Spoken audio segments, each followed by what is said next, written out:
sevda düşüb, mən onu sevirəm, o səni sevir. Sən məni görəndə belə sıxılma, neynim mən deyəni taleyim demir.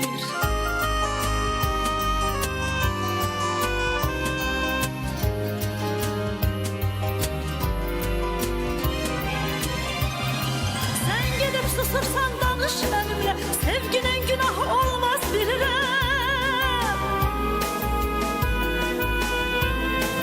Evimde olsa da sevdiğin adam, yüreği benimle kalmaz bilirəm.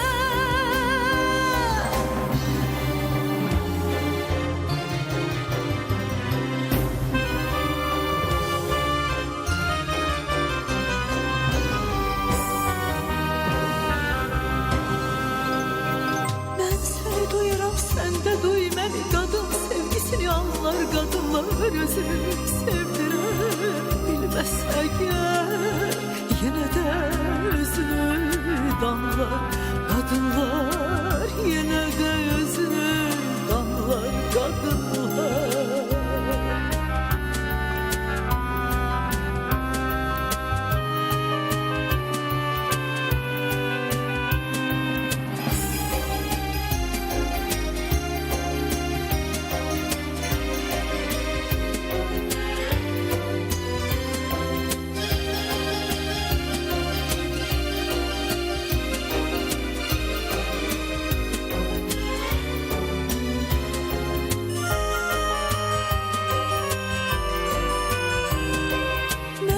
Sevgilimin sevgilisi sen, dört divar benimdir, mehabbet senin.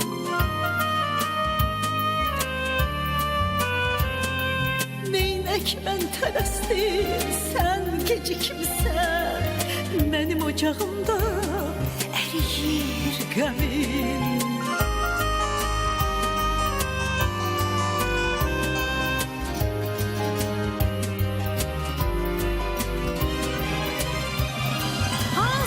Xoşbəxtlik mənmiyəsən mi?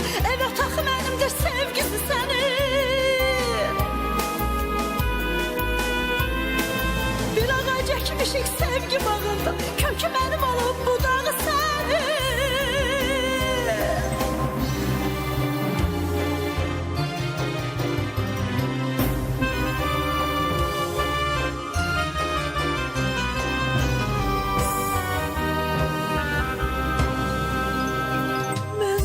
Duyuram, sen de duy beni, kadın sevgisini anlar, kadınlar özünü sevdirer.